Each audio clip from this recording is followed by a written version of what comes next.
gearing up for a corporate shoot, and the client asked us to provide files as small as we possibly can. So we're gonna shoot everything in 1080p and HD 422. Yeah, I love small files. And then we're shooting both in Cinetone, so color matching won't be a problem. They don't want to spend time color grading. So quick turnaround, which I like. And we'll just take our time to get beautiful images and make it work. Before we jump into this video, I want to extend an invite to those of you who work professionally in the film industry here in the San Francisco Bay Area. I'm hosting a filmmakers meetup here in San Francisco next week on October 10th for 50 other filmmakers in the industry. It's going to be a positive environment. I'm planning to greet everyone at the door, learn a little bit about them, and try and help you make different connections in the room that should help you with work. Space is limited to 50 people. We've already sold 38 tickets. Hopefully we have some spots left. And if you want to sign up, just hit the link in the description and hopefully we'll see you there. I'm squeezing this new tube light from June into my DeWalt bag. So now we have 4 lights in one bag. This shoot needs me to be kind of agile and able to film a variety of different things, so I'm kind of bringing everything. Landed this gig a few months back through my profile on Production Hub. Someone was looking for a DP in the area to shoot interviews and B-roll of an event. They found my page, reached out directly to me, and locked me in. Found a little street parking in front of the building we're shooting at, so I was able to unload all my gear. The space was way more tight than I thought, and I'm probably gonna ditch my cart. I always try to be careful when I'm in San Francisco, so after I unloaded all my gear, I found some parking and walked back to the building just to be safe. The production company that brought me in is called Wild Bill, and the more time I spend with them, the more that I like them. And one of the co-owners, the producer on this shoot, James Lepetsky, was with me, and my gosh, this guy was brilliant. There's just some things you learn from spending your whole life in the industry that someone like me who's only a few years in is not gonna know.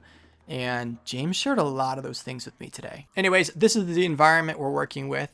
Started off by getting some B-roll of the events and happenings that are going on. And then it was time to set up for our first interview. We wanted a spot that showed some branding, but was also out of the way enough that we weren't like going to be someone that guests would bump into. And that's how we picked this hallway.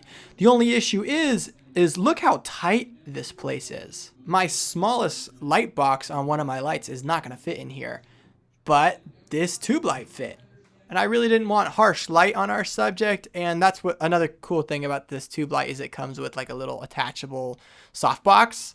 And you can kind of control the spill. And that worked perfect for this. We ended up using the light at about, I think it was about 17% power. And this is the image we got. A flooring manufacturer that's based in Salem, New Jersey, with operations all through the country. Also very happy with how the audio sounds because there was a good amount of background noise. This is kind of irrelevant, but I lent my friend Nathan this tube light and my 600D like a few days after this shoot, and look how cool the scene he created with this. He put some gels over the 600D to give it like that color look. But he was really happy with the tube light, so it's a good RGB light if you're looking for one. I'll have a link in the description. Not an affiliate link, just a link because I appreciate them sending it to me for free. Also, maybe even more importantly, you should go follow Nathan if you'd like a highly artistic photographer to work with. He is honestly the best. All right, let's turn off all those colors and get back to our corporate shoot at hand. Running the FX9 on a as minimal as I can rig today. No shoulder pad. I'm just using the rubber that's built into the bottom of the camera. It makes it as light as possible and really fast. Curious how my shoulder's gonna feel at the end of the day. After we got all the B-roll we needed inside, we moved outside to capture some Salesforce Sales Week hype. James walked with me and shared some awesome industry game with me. There was a ton of people down there. It really got crowded. This wide lens was working super awesome, and so was this lens for some different looks. I posted a clip of that interview on my story, and my buddy Alex Cruz-Viguera reached out and was like, hey, are you filming Salesforce stuff too? And I'm like, well, kind of, down the street. And he's like, oh, awesome. And then he showed me the rig he was using, which is a Panasonic EVA setup to shoot vertically with an easy rig, which is like nuts. Really cool. It's nice to see my friends working this week. I feel like everyone's been slammed recently, and honestly, that's such a blessing. It's hard working in this industry, and it makes me happy to see other guys working. But yeah, you should give this guy a follow for sure if you want to follow a talented DP in the San Francisco Bay Area. After we got all those extra shots we needed, we moved some files, which were so tiny because we were shooting in lovely codecs.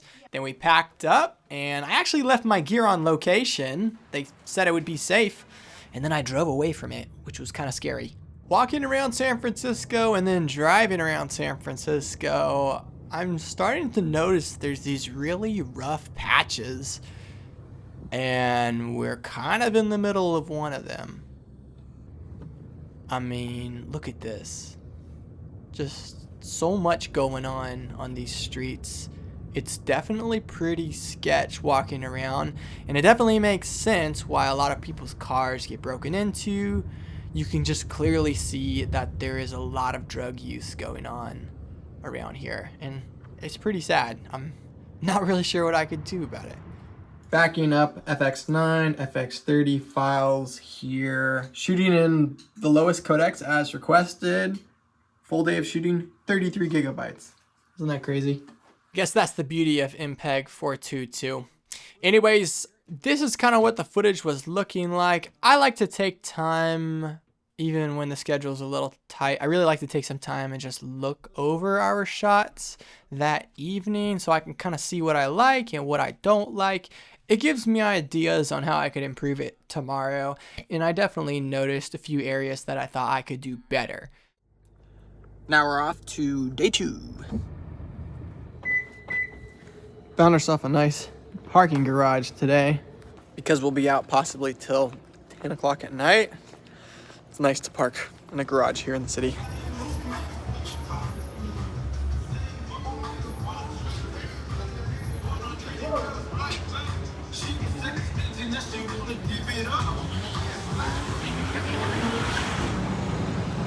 Literally just saw a dude sticking a needle in his arm and poop smeared all over the sidewalk. This is all just a few blocks from Salesforce Sales Week, where tens of thousands of business people are meeting. It's crazy. All my gear was safe and sound. We left the cameras in the building owner's office and lighting in another room. It's nice to know it's all safe. Do you guys ever do that? Do you ever leave your gear on location if someone tells you they have a safe spot? During this portion of the event, we wanted to be a little more low-key, so the producer encouraged me to switch to the FX30, keep the setup a little bit smaller, and grab less attention while we're getting footage. This was a real interesting space. The building owner collected a lot of cool random things. After we got all of that B-roll we needed, time to switch to the big boy and shoot our first interview of the day. This is the space that we're working with by these massive windows. Now going into the shoot, I wasn't sure if we'd be shooting in front of windows, and I brought my 600D just in case, and my gosh, I'm so glad I did. Our producer had one idea he wanted to do that was like a boss kind of powerful look for the interview, and he shared that with the executive, and then the executive shared with him is like, no, that's not my personality. That's not accurate to me as a leader. And so then we completely shifted, and the producer came up with this brilliant idea of having our executive stand and talk to us more like a human, and then just get cool artistic shots of his hands, get his face from cool different angles, and just make it fun and cool and not like overly corporate-y, because that's what this guy didn't want. Motivate them. It doesn't emotionally connect with them. No color grade applied to this at all. Both cameras, FX9, FX30, were shooting in a Cinetone, and look how nicely they're color matching. Let's just do one more take. We'll just get set up on her. Let's do it. So we want to do something here where it's a very different environment, very different opportunity. Similar idea with our next subject. Try to get artistic, kind of moving, tight shots, and then a nice wide hidden lavalier. He was a little bit more sensitive to light, so we shifted the lighting so it was more gentle on his eyes. Super, super cool for me to see how James handled this situation when he got feedback that his original idea wouldn't work for them. That was really cool to see how quickly he adapted and how in the spot he came up with creative, useful new idea. And I think everyone was very happy with how it turned out.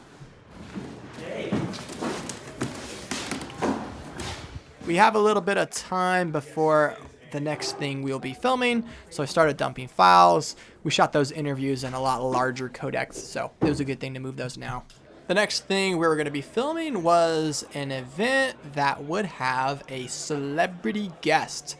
So the crowd started gathering. They gave me a back room to store all my equipment, and then I went outside to wait for our VIP, who is Byron Scott, a 3-time NBA champion. We drove around town with him, got some cool shots in a car, and then him like getting out of the car. And then it was time to dump the gimbal and move to my shoulder rig. I got about an hour of footage on the shoulder and a 21-minute long speech where I didn't take it off.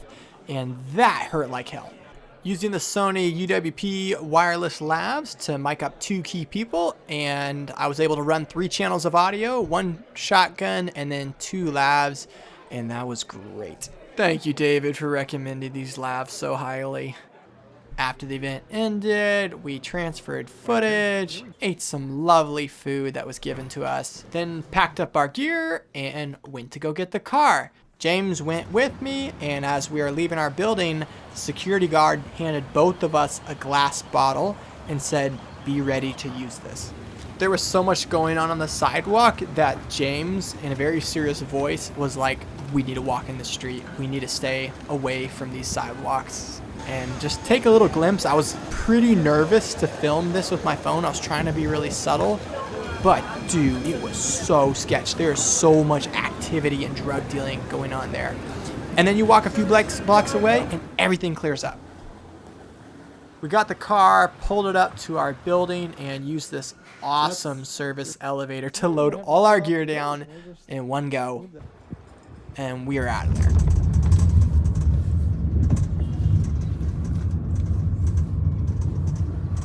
Pretty crazy city. Very grateful to Wild Bill Creative for bringing me in on this. I absolutely loved working with these guys, and I hope I get to work with them again. And one of the coolest parts about this is a week later, the final result was ready, and it was already posted on their LinkedIn and here on their website, sort of in this blog section. I know James was editing this, so big shout out to him for turning it around so quickly. And I heard the client was very, very happy with the result.